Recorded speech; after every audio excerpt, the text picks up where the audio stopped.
Welcome to the show. It's Chris Graham and Scott German. Boy, it's like a long lost friend here, Scott German. I see Scott all the time, but we haven't had a podcast in a good while, and I would say backed by popular demand because like two people said, "Hey, where's your podcast? What are you guys doing?"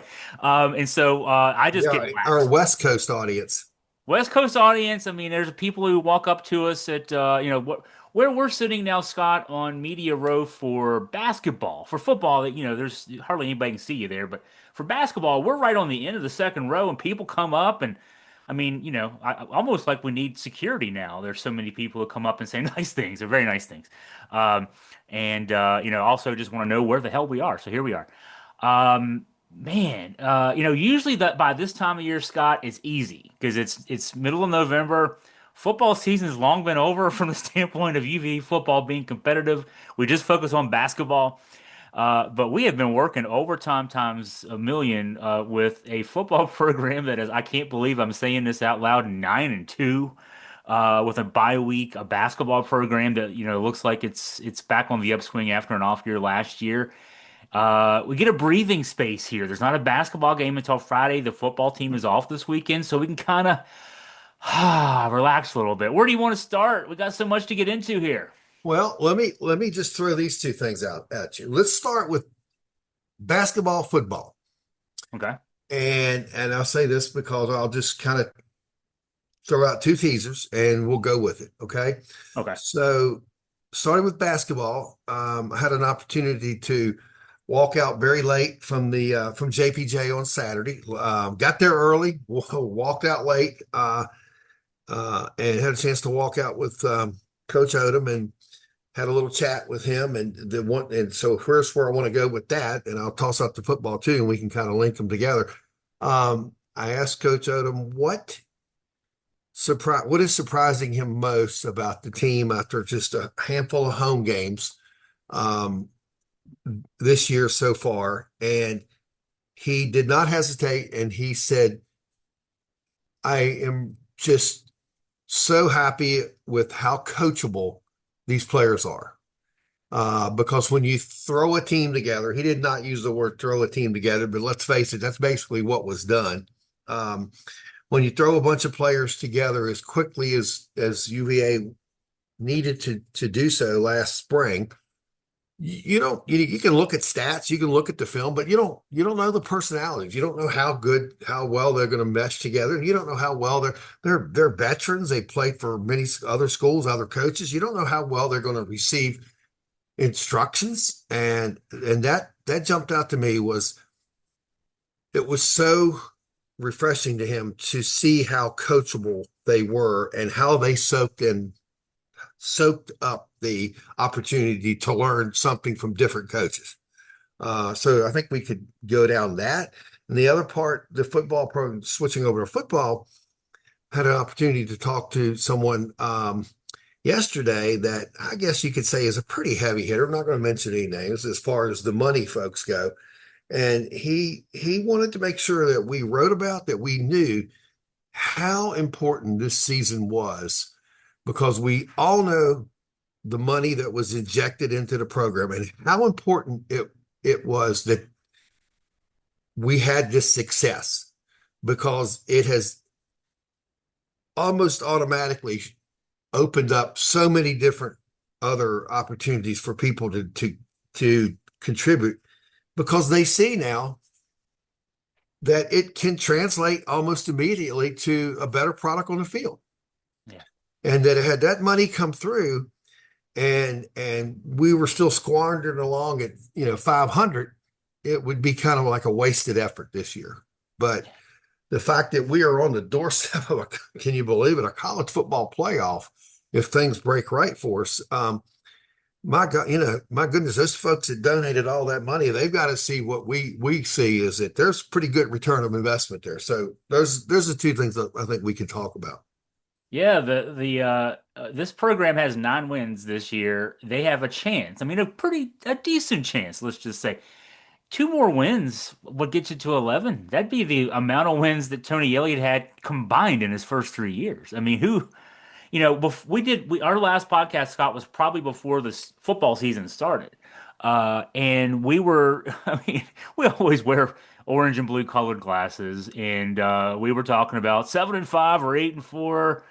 And it seemed, I mean, and people were laughing at us because we were saying 7-5 or 8-4. I mean, it's a program that was 3-7, 3-9, 5-7 in the last 3 years. Picked 14th in the 17-team ACC preseason.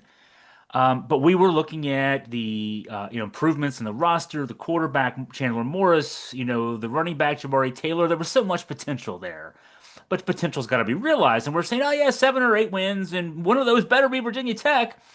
I mean, now they still better get Virginia Tech, but 9 wins, 6-1 in the ACC. I mean, could clinch a spot in the ACC championship game this weekend on the bye week if a couple things break the right way. Could clinch a spot in the playoff in a couple weeks if things break the right way.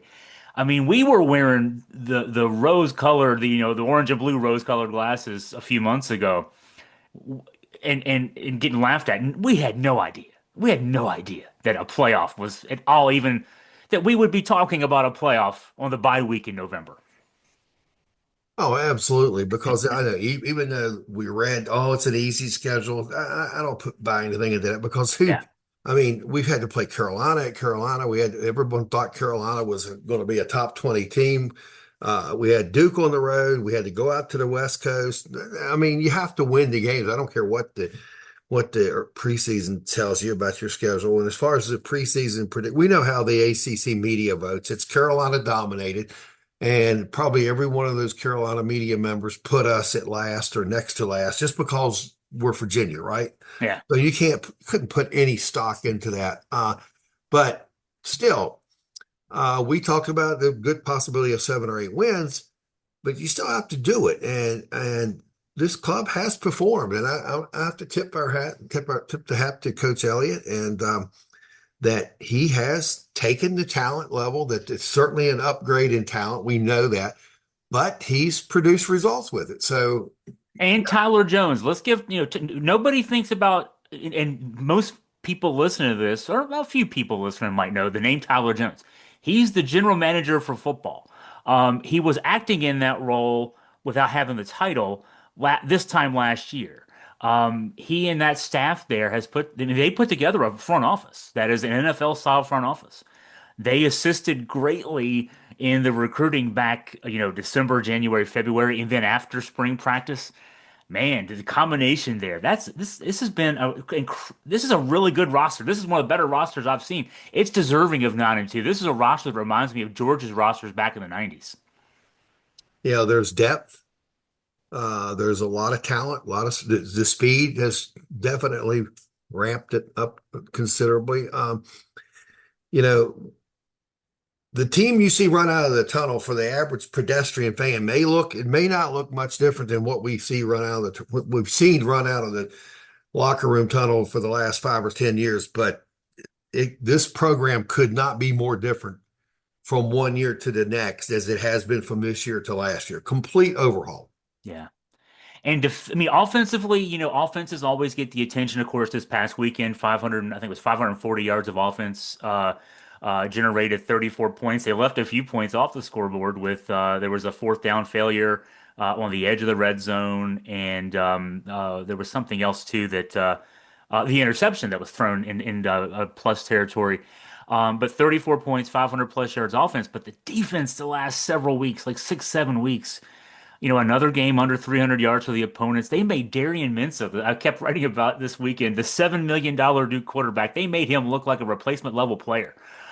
He was only 5 of 11 for 26 yards at halftime. They had to chuck the ball in the second half because they were down big. He ended up with 213 yards, but he was just 18 of 35 passing. They couldn't run the ball to save their lives. They sacked him. He wasn't getting touched the last few weeks, and he was sacked on the first play from scrimmage in the game and under pressure the whole game. The secondary had 8 pass breakups. I mean, the defense had won a few games on its own, back when the offense was struggling, and then we see, game number 11, the first complete game that we've seen this team play all season long. All 3 phases because special teams, two 40 plus yard field goals from Will Bettridge. The offense, you had 200 yards plus rushing, you had 300 yards plus passing, and then the defense was just bonkers without Cam Robinson. You know, I mean, it's great that the off weeks this week, everybody can get healthy, but man, teams don't normally play their best football game 11 weeks into a season. This Virginia team did that this past weekend. And the credit is spread out. I'm just looking at a press release. It looks like we had three players of the week. Yeah, Jamari Taylor, running back, Fisher Kamak, K-Mac. Yeah. defensive lineman, and Terrell Harris, receiver. That's pretty darn good to have to spread it out like that. And there is talent. There's a lot of talent, and it does, a lot of this does go back to the front office. They did, and they had to do it quick because if we want to look at the chronological way this unfolded, from what we were told, and we were told that they already had a draft board, so to speak, of players that they were looking at, and then come the massive contributions in at one time, and they basically threw that away and started from scratch and upgraded everything. So this past year was probably done, in a pretty quick manner. I can only imagine what that draft board already is looking like because he's had a whole year to look at players and say, oh, these players are now on the play. We can afford this guy. We can afford, we can look at an Ohio State guy or a Notre Dame guy. Um, there's no reason to believe, or I guess maybe that's more of a question, is there reason to believe that this is sustainable? Oh, there's no reason not to believe it, right? Jamari Taylor, and what impresses me, I bring up Jamari Taylor of North Carolina Central. He was a former walk-on. Now he was a Walter Payton finalist at the FCS level last year, so a good player. But he was a former walk-on, completely unrecruited out of high school, to go to NC Central as a walk-on there, 4 years ago. But they found him. They found Daniel Rickert. Now, of all the guys on the defensive line, he's the one that stands out to me because, Mitchell Melton, who was a Jordan Robinson. No, Jordan Robinson is one of the cornerbacks. There's another one of our guys who's a Alabama guy, there's a Notre Dame guy. But Daniel Rickert was from Tennessee Tech, another FCS school. I have that background in FCS football because I was the play-by-play announcer on the radio for VMI football in the Southern Conference for several years. I've always said there's talent there, but all those guys they got from the Notre Dames and Ohio States and such, it's this guy who's like 6'2", 230 playing defensive end who's disruptive, so they found these guys. They found Jamari Taylor out of NC Central, and they've but so it's not just find it's one thing to find a guy from Alabama, it's another thing to find a guy from Notre Dame. But finding productive guys from FCS and not Tennessee Tech's not an FCS program; it's even a top level FCS program. Carolina Central's not a top FCS program either. And finding these guys, and I mean, Jamari Taylor's got 13 touchdowns this year. Rickard is again, he's part of that defensive end rotation, so the stats aren't glittery, but he's doing stuff there. He's it's 6'2", 230. He's not a vulnerability in the run defense game. So I love this, and I was telling a couple people, Scott, about how I really came to love the roster construction back during the spring, when during spring practice. I just the last couple of years I've kind of gone position group to position group and kind of looked at what they've got. This year had to do that a lot because there were so many transfers.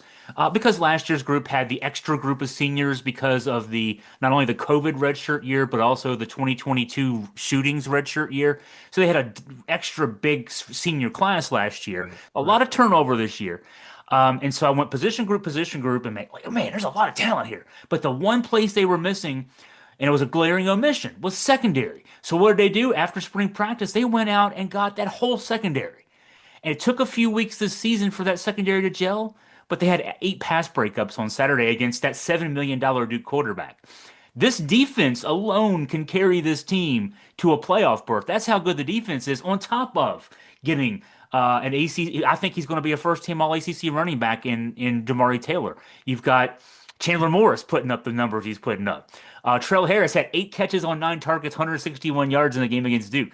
I mean, and he's a guy that they recruited last year. So, oh yeah, credit to that group And yes, why not? Why can't it be sustainable? You've got the people in place in terms of that front office led by, Jones in that group.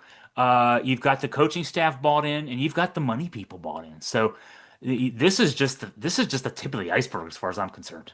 Yeah, the money people, as I said, the comment that was made Saturday is that this was so important to have this level of success this year because it proved that if you put the money in, the resources in, you can have success. You know, that the level of success that Virginia's had this year. We're, a win away from playing in the ACC championship game, and who knows? You win that, and we're in the college football playoffs. Yeah, I think that's pretty. I think that satisfies the definition of what would be a successful season. Uh, Speaking of Terrell Harris, he's also has another year eligibility. So there, that's a great thing, and not all, and I haven't gone through because usually by this time of year we are starting to think, okay, let's look at roster eligibility for next year because this year's already a wash. But it makes I've been thinking about things like, okay, so last year at this time, maybe a couple weeks after this time, because after the Virginia Tech game, I mean, all of a sudden Anthony Calandria leaves. Now he's gone on, and credit to him, he's doing well at UNLV, a step level, a level down at Mountain West, but they're 7-2 at this stage, or maybe 8-2 at this stage after their game Saturday, and he's got good numbers out there. Malachi Fields left. He went to Notre Dame. We were told behind the scenes that, he's a Charlottesville native. He didn't want to leave Virginia, but he was told by his people that, hey, if you want to play in the NFL, you kind of got to leave Virginia. They're not going to be able to showcase you the way you need to be showcased for the NFL draft. He's doing fine at Notre Dame. He'd be doing better at Virginia this year, but he's doing fine at Notre Dame. So Virginia lost its 2 year starting quarterback, its stud receiver, and the offense is several measures better. I mean, that just shows you what this group, Tyler Jones, Tony Elliott, the whole group has been able to do in upgrading talent, and not just the talent that you see, but the talent in the trenches. I mean, they went out and got an offensive line. We have had, and everybody watching this knows or listening to this knows, we've had a ton of injuries on the offensive line. In years past, if you got a guy or two hurt, there weren't enough guys to play offensive line, much less be good at offensive line. They've been able to, Terry Heffernan and that group, offensive line coach and his group, have been able to piece it together through injuries. Brady Wilson missed a couple of games as a significant guy. Your opening week starter at right tackle, Wallace Unamba, only played 20 snaps. He's gone for the season. You've had other, guys nicked up here and there, but and Monroe Mills was the big recruit from Louisville back in the spring, ACL injury back in the spring. He hadn't even played a snap this year. They spent a lot of money on him in the NIL in transfer portal, but defense has had its issues. Cam Robinson missed the first 3 games. He missed almost all of this Duke game, but the defense had maybe its best game of the season this past Saturday. So, um, that's a secret that people, like you said earlier, Scott, the team running out of the tunnel might not look any different, but you've got to have not just talent on your first team across the line, you've got to have second and even third team talent to withstand a college football season. And that's what this money has been able to do. And the recruiting with the money, they've been able to recruit uh, talent at the second and third levels that is comparable to the first level so that when inevitably guys get hurt, there's not much or any drop off. Yeah, I two things about preseason. I attended a couple of the preseason press conferences for football and had a chance to interview, talk with Jakari and also Chandler Morris. And with I remember, I don't know exactly what his quote was, but when I asked him what his goals were for this season, his last season, and he said was to run for over 1,000 yards, which I kind of rolled eyes with that. Because when's the last time UVA had 1,000 yard rusher? Um, and be on a winning team, uh, and that he has been waiting for this opportunity his whole collegiate career. And that opportunity he referred to was he was waiting for an opportunity to play with a chip on his shoulder. Hmm. And if you watch him play, that's kind of what I'm getting this year is he's making his last statement in college is this is what you could have had. Yeah, Um, yeah, yeah, yeah. because Everybody in North Carolina of the four ACC schools, only at the top of that, missed out on that guy, right? right, right. And then talking about depth, I remember speaking with Morris with Chandler, and he kind of I asked him to take me through the his courtship. I think UVA referred to it as speed dating. Hmm. And I asked him to kind of take me through that because, the transfer portal, how he landed at Virginia. We know he was considering Oklahoma. Was it Oklahoma State? Oklahoma State and Ole Miss were among Well, his we're short list still there. there. Yeah. And he said the thing that was really important to him, coming from a coach's, being a coach's son, these kind of has these insights, and the fact that he'd been in college 4 years, is he liked the names he was hearing that they were recruiting for his offensive line. And he made a statement that I like the names that are going to be there that they seem to think they're going to have, that they already have signed. And I also like some of the guys that are going to give us depth. That comes from a veteran quarterback that knows he's only as effective as that offensive line. And to expect your offensive line to remain healthy all season, that's why they call it the trenches. Yeah. Uh, a lot of stuff goes on there, and they Virginia's weathered that very well, I think, this season. Yeah, we remember, Scott and I were up at the Military Bowl, Bronco Mendenhall's second season, his first bowl back in 2017. And Virginia lost that game 49-7. Virginia scored at 7 on the opening kickoff, returned for a touchdown, and then lost 49-7. That Virginia team played with, I mean, literally, they had five healthy offensive linemen. The two deep that day I had believe their two deep was defensive it was player. defensive linemen yeah. If anybody got hurt, it was guys who had to come over Right. from the defensive line who had not played all season on the defensive line. And you go from that. I mean, that's obviously 2017, but around the time that Carla Williams was getting hired. I mean, we know because she was in the press box that day. Um, and the long, slow rebuild of UVA athletics under Carla Williams. I mean, and I think this is an important point to bring up too. I kind of stumbled into this one, but I'm recalling she said on a podcast this summer, when we're all trying to fill space and time with between baseball and the start of college football practice.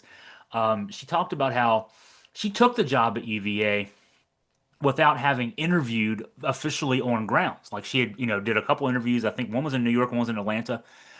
Took the job, and her second day on grounds, she talked about how she was sort of just making her way around, and she saw Bronco Mendenhall in his office, then in Bryan Hall, and he asked what she was doing. She said, "Well, I'm going to tour the facilities," and she said Bronco said to her, "Well, come back here when you're done. I want to get your impression." And Right. she does her day-long tour and comes back, and he said, "So what's your impression?" And she said, "Oh my God, this place is a dump." And that was being kind. And that was being kind. And she said Bronco said, "Yeah, I kind of thought you'd think that."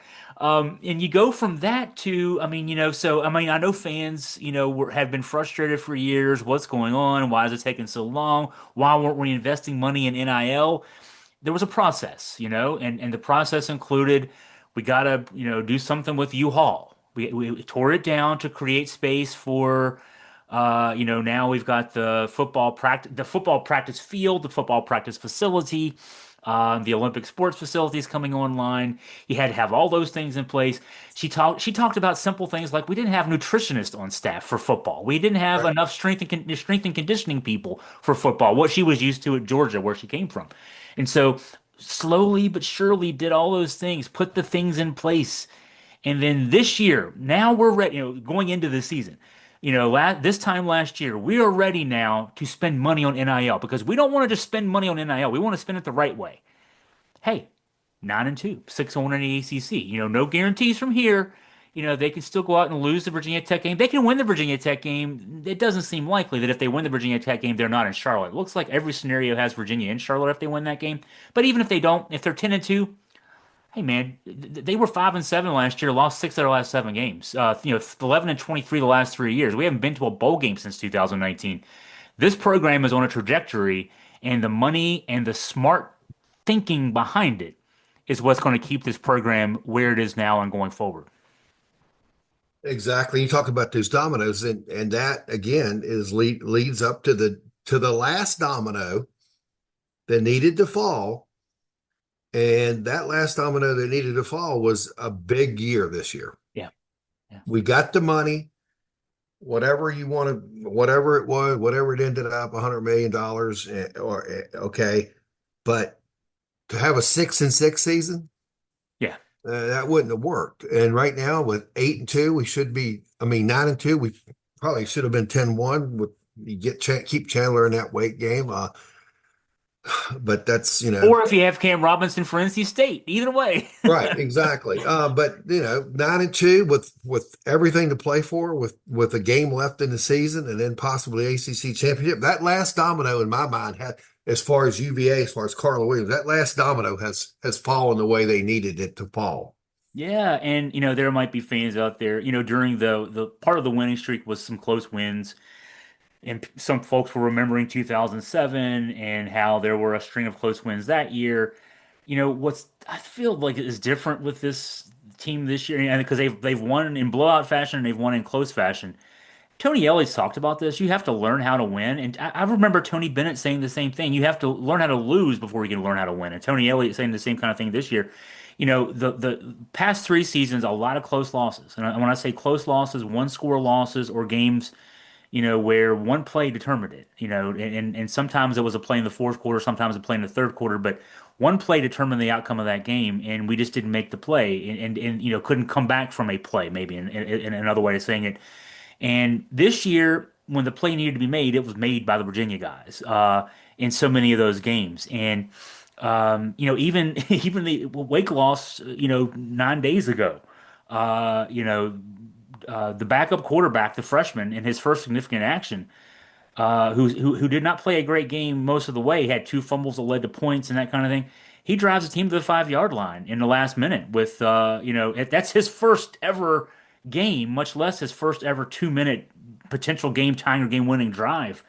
And it came up 5 yards short, but you got to learn, you got to go through those lumps. And Tony Bennett said the same thing years ago about, we had to learn how to lose as a basketball program before we could learn how to win. That 2019 national championship basketball team won a lot of close games. Teams have to be able to win in blowout fashion when things are going great. You have to also win when things aren't going great. And we saw this team win when, I mean, everything was stacked against them. Guys were hurt. You're losing 20-10 in the fourth quarter to Washington State. You win on a safety. You got to tackle a guy at the 1 inch line to prevent a 2 point conversion from beating you down at North Carolina. You do that. I mean, everything about that Florida State game was going wrong for a while there. They won those games, and then they went out and beat the heck out of Duke, and they also beat the heck out of Stanford, and won some other games in impressive fashion. So, no, this is a team that it's only going to get better as far as I can see, and I'm so glad that Scott, you and I had lots of discussions both on air and off, certainly off air, about Tony Elliott and his staff. Hey, give them the pieces to work with, and they can obviously put together a winning football team. So credit to the patience of Carla Williams and the money people too. Money people at other schools force guys out of jobs. They stayed the course, and we've got a winning program as a result right now. It's funny how sports fortunes turn quickly, and concerns change. Last year at this time, we were complaining about the offensive coordinator. We were questioning the defensive coordinator. And now, with the way the coaching carousel moves, Rudinski may be a hot commodity once the season ends, because he's done a great job at Virginia. And if I'm looking a new coach going to some program. I'm looking at him like this guy can, put together a defense pretty quickly because he had to form, he had to put this team together on a, short notice. And even Kitchings has kind of redeemed himself. Although, you know me well enough, sitting beside me, I would not be 100% happy unless I had something to complain about. That pick six that Chandler threw, I'm screaming at the TV, why are you passing the ball? You, Well, on you first don't down, need to score any more points in this game. on the first down of that series, I mean, they threw the ball on first down. Right.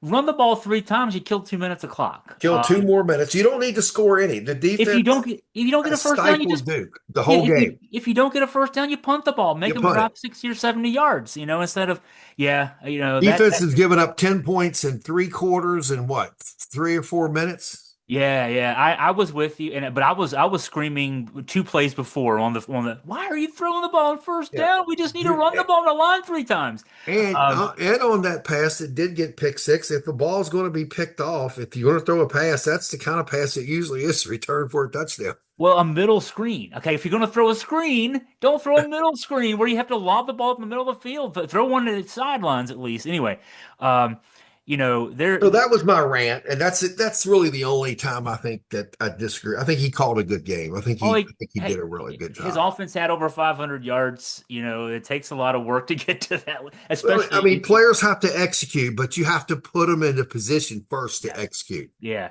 And I wrote a column today, and I'll give the quick version of it here. I couldn't get to sleep last night because I was thinking of this play that I never even watched a replay of live. I watched it today about 75 times.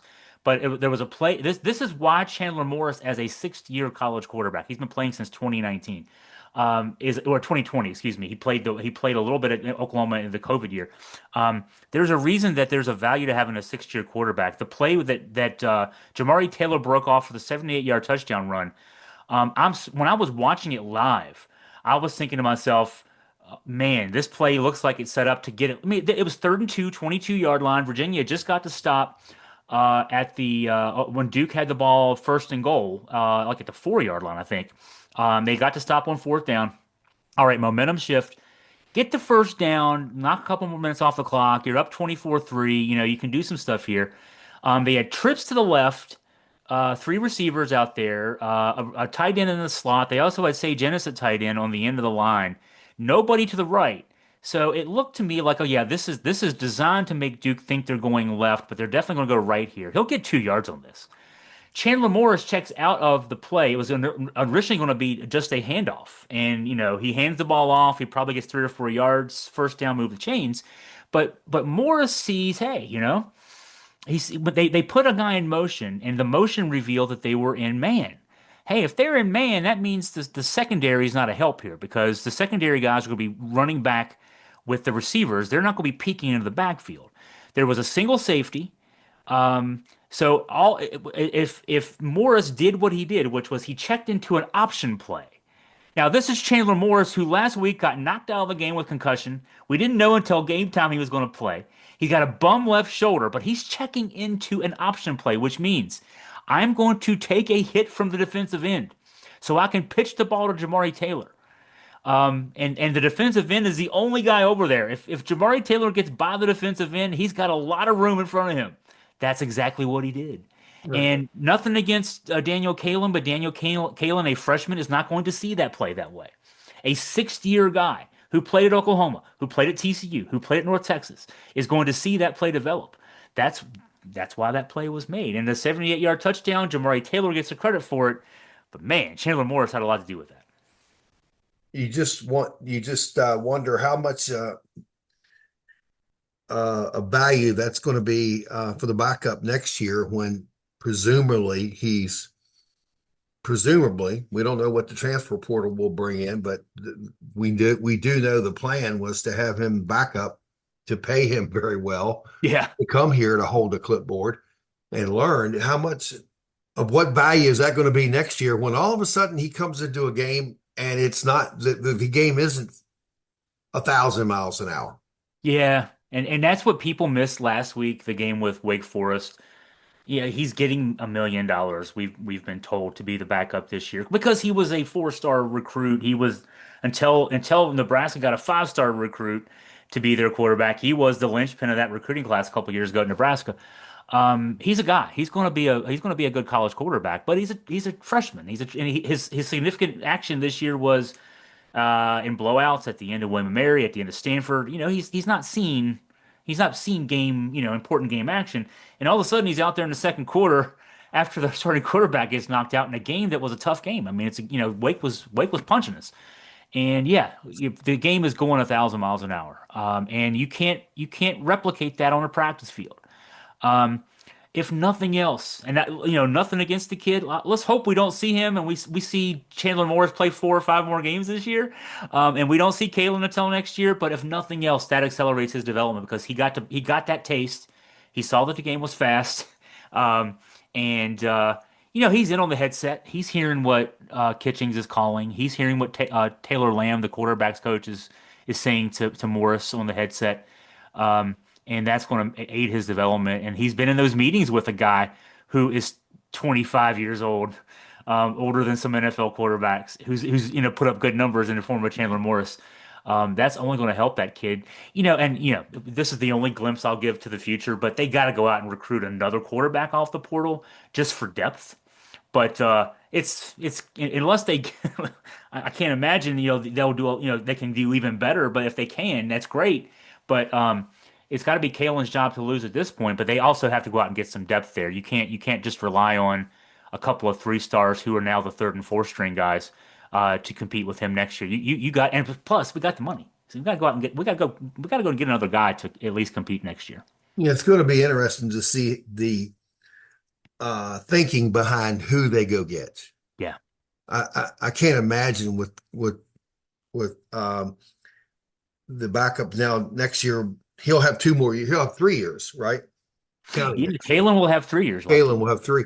I can't imagine you go get a backup to him that wants to sit on the side, stand on the sideline for 3 years, but maybe someone that's willing to come there. You may have to overpay to have someone willing to come there and hold a clipboard, like some NFL teams do.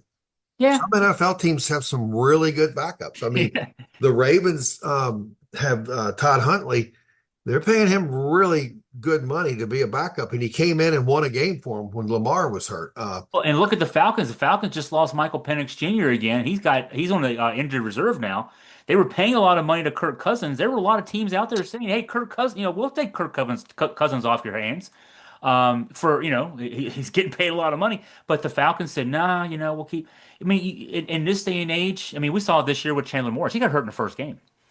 Um, if I'm a quarterback being recruited by Virginia, I got to look at it and say, I mean, I'm not rooting for the other guy to get hurt, but he might get hurt. And if he gets hurt, I got to be ready to play. And I can go there. I mean, Chandler Moore's own history. He was named the starting quarterback at TCU the year they ended up going to the national championship game. He got hurt in the first game. His backup, the guy he beat out for the starting job, ends up in the Heisman Trophy finalist race.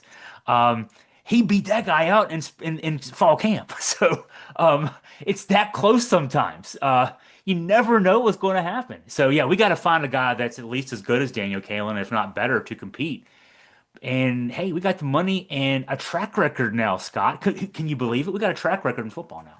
Yeah, a tracker. And if you think about it, a backup quarterback, this is kind of interesting to be breaking it down. This I'd like to have Tyler Jones's phone number to discuss that with him. But you got the money. You're going to go out and get probably a fifth-year player who, if he's a fifth-year player, he doesn't have aspirations of being in the NFL, right? Right. Or he would have already been in the NFL. And that fifth-year player, you throw out $1 million to stand on the sidelines, that's probably more money than he's going to ever make in 1 year, the rest of his life. It may not be as difficult to get someone to come in and do that as we think.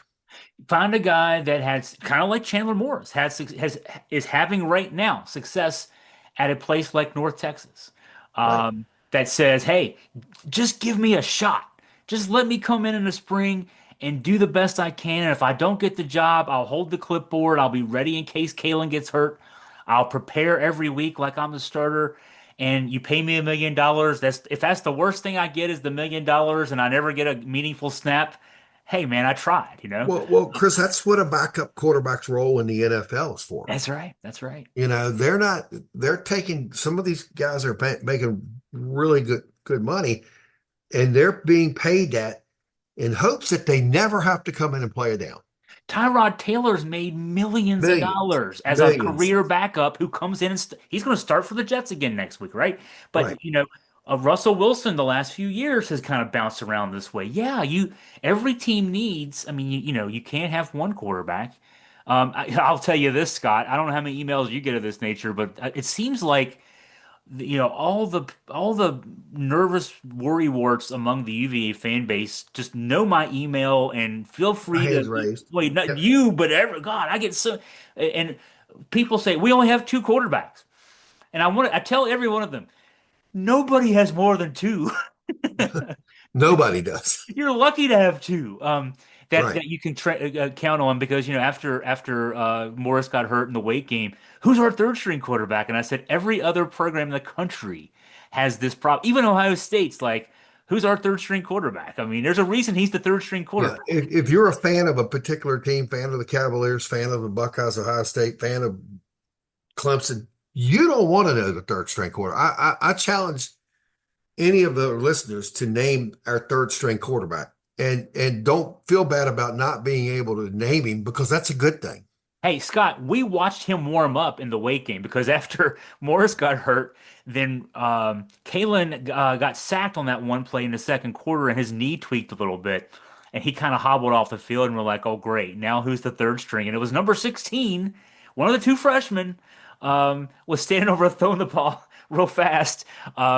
Real fast. No offense to the kid. Thankfully, we didn't have to find out who he was in that game. But I mean, he was warming up. Kalen warmed up a few times. I know in the Carolina game, and I think in the Washington State game, he warmed up He too. actually appeared in the Carolina game. Oh well, yeah, and he also he took a snap, or he was on the field for a snap technically in the Louisville game, for the direct snap to Jamari Taylor on the game winning touchdown. So yeah, I mean he was on the field, in those situations. But yeah, it's no meaningful snaps, fortunately, for Virginia in those games, or no meaningful snaps to him in the Louisville game because the ball didn't go his way. He was a decoy. Um, but Well, college has been the reform so much as far as what they can do in practice, mhm, and how little they can practice yeah, now. yeah, So if you're looking at time management as a head coach, as an assistant, you've got to really manage your practice schedule just to get the backup some reps with the first team.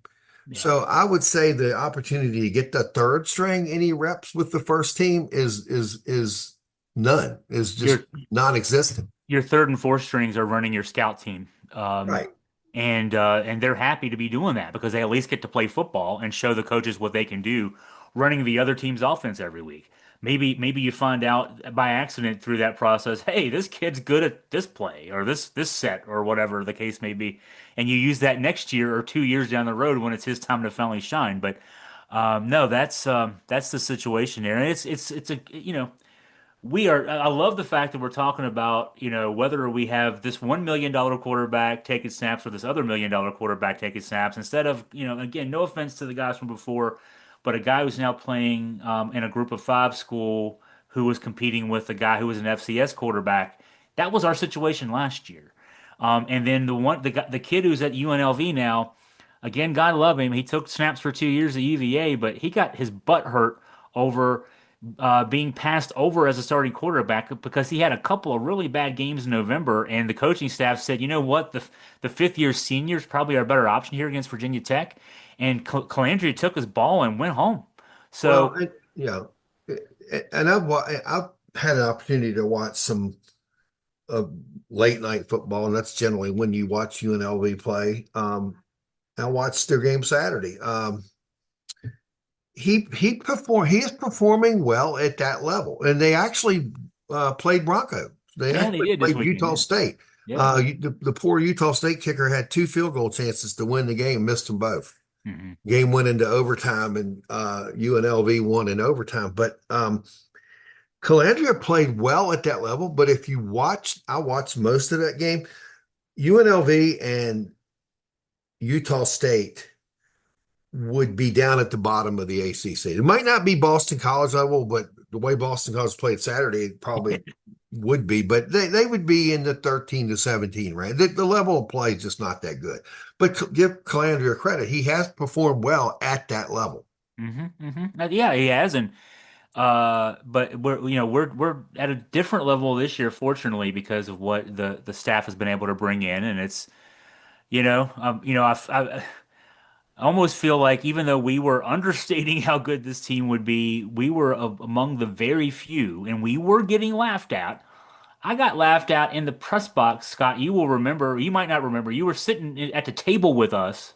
We were a big group of us, including Jerry Ratcliffe and you, and I think probably Greg Waters was with us too. And then there was a reporter from who was a stringer for one of the in-state papers the night of the Florida State game. And I'm saying, man, win this game and Virginia's got an inside track to Charlotte. I mean, because that's kind of what at the time I'm seeing this. Hey, there's a chance. I mean, if you can beat a Florida State team, of course, Florida State's fallen off since then, but if you can win this game, the schedule is nice. The schedule sets up for a chance at Charlotte. And this guy's sitting there, not quite laughing literally, but as close to not literally as possible.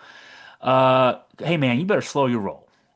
This is a Virginia program that went 5-7. They were 4-1 last year. They ended up 5-7.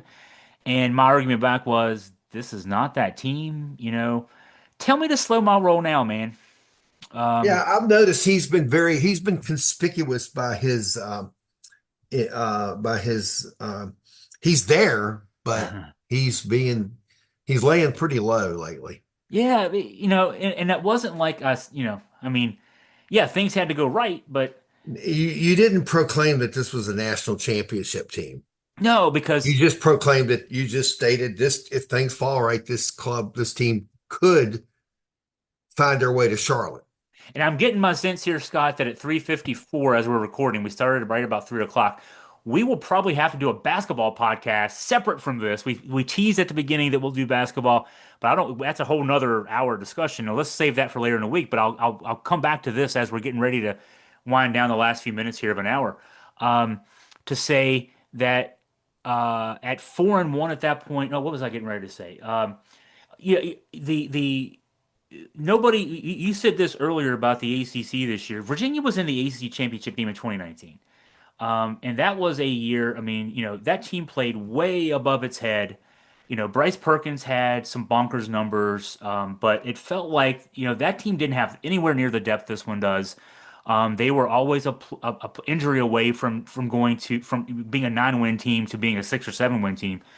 And when we played Clemson in that year's ACC championship game, that was a classic good Clemson team from that era. That was a team that we knew was competing for a national championship. We knew going into that game that Clemson was going to beat the socks off of us, and it was just a matter, can we keep it close? And we didn't. It was the final score was 62-24, and that And reflected. Trevor Lawrence didn't play the entire fourth quarter. Yeah, and the score of that game reflected just how thorough of it was. It wasn't that Virginia made a bunch of turnovers. Clemson just thoroughly beat that Virginia team. All right, Well, this year. and one other point you missed Oh, yeah, about sure. 2019. Uh, we were in the Atlantic Division, Oh yeah, no, we were in a coastal. There were Coastal, divisions and there. there Yeah, was there were two divisions. divisions. Now there's Yeah, not. It's all one. So that year we took full advantage of it being a pretty weak division, yeah, and we only had to beat out five other teams, right? yeah, Or and six other teams. the This coastal. year, The it's coastal was like that all along, right? That's why they got rid of division play because the coastal was always awful. Yeah. right. This year we were to get to the ACC championship game. We got to be one of the two best teams out of a 17 team league, right? You've got to be 7-1 in the conference. You can't sneak in at 5-3 or 6-2. No, You've got to be seven and you're one. not gonna do it. 7-1 is what the two teams that are going to face each other in Charlotte. One last comment on that. I read an article today in one of the Carolina papers talking about, man, how the how are they pivoting in Charlotte a month or so ago, a little over a month ago when Florida State riding high. Miami was riding high. Everybody was thinking we finally got a Florida State Miami game. They had to be restrained from printing tickets for the ACC championship game. Now, now the ACC suits are praying that it's a Virginia Georgia Tech game Yeah. and not a SMU Pitt game. They won a Virginia Georgia Tech game because both fan bases they'll come close to filling the stadium. Hey, I mean, there's still an outside shot, this there because a lot's going to happen. People keep emailing me too, and I'm with you. People email and ask, who do we root for this weekend? What do we, that's kind of thing. I mean, after Saturday night, it'll be more clear, certainly. I heard the ACC network people say that the league office told them that for us, what was it? If Georgia Tech wins and Louisville beats SMU and Duke loses, then that Duke losing would be like the accumulative record kind of thing. Then Virginia clinches this weekend, and you still want to go out obviously and beat Virginia Tech, but you clinch this weekend the spot. You clinch a second spot. There's still a chance that if a few weird things happen, it could be Virginia Miami. It could be Miami could be in, I don't think Miami beats Virginia head to head for a spot in the game, but if Virginia at 7-1 and Miami at 6-2, so there's still a lot of chance. There's still a lot of possibility. But I was going down that line to say in 2019, Clemson was going to beat whoever they played in that game thoroughly. Clemson would have beaten if you put every other team's put an all-star team together Yeah. from the every single team in the conference. For Clemson would have still won by 3 touchdowns. Yeah, that Clemson team with Trevor Lawrence, Travis Etienne, etc., was going to beat anybody, right? So this year, though, I mean, not to say that Virginia goes in that game and wallops whoever they play, because that's not what I'm saying here. But if it's Georgia Tech, I mean, Georgia Tech just barely beat Boston College. They lost to Wake. We both lost to Wake actually this year. If it happens to be Pitt, if it happens to be SMU, if it happens to be Miami, no one is head and shoulders above the rest. And I'll even look forward, Scott. Really dreaming ahead here. Beat Virginia Tech, beat somebody in Charlotte, and you're playing in the first round of the playoff. You could be playing Ole Miss. You could be playing Alabama. Ole Miss played Washington State the same way we did, barely won at home. Alabama lost by 2 touchdowns to a team that we beat. So they could go out there. They're not going to beat Ohio State. They're not going to beat maybe Indiana. But I don't know that in college football this year that there's Ohio State is way up here, and Yeah, then Ohio State and maybe Indiana, but I still think Ohio State's considerably better than Indiana. oh, there I think so too. Yeah, yeah. So I don't know. We could win. We could beat Virginia Tech. We could beat somebody in Charlotte. We could win a game in the playoff. Um, But and so I know that I'm going to say as an alum, as a fan, long-term observer, etc., that I'd be happy just getting to a playoff. But the players, of course, going to say, let's go in here and win a game or two. Let's go out there and we're not here just to play. We're here to win. So just the fact that on November 17th we're still talking about We're this. still talking about meaningful UVA football. And we had to spend a whole hour talking UVA football and not UVA basketball, which we'll have to catch back up on later this week. Yeah, we can do that. And I'll just drop this teaser for people to think about. So the a question I had to my contact talking about the big donations to UVA football, is it going to be how impactful will it be to UVA basketball? And as far as future contributions to the program, I'll leave that as a teaser to give you his response later. All right, my statement will be I love what I see Ryan Odom has done with this team. And I love the roster. There's 11 guys who can play. That no matter what combination of them you put out there, you don't feel like there's a letdown. It's fun to watch them, and they're only going to get better because they're only 4 games in. They haven't played more than 20 complete minutes yet in a game. We'll see them this weekend in a couple of games against Power 5, Power 6 conferences, whatever they are in basketball. There's Power 4 in football, but I think there's Power 6 in basketball. But yeah, we'll get to see them tested. And we'll talk more about that either Wednesday or Thursday of this week. We've given people plenty to chew on here with this hour. So, well, Scott, this has been great catching back up. Thank you. It has been. I look forward to it again soon. Yeah, we'll do it again soon. And for the listeners out there, you read Scott's columns on AugustaFreePress.com, read mine on AugustaFreePress.com. We got a lot coming your way. Everyone have a great day.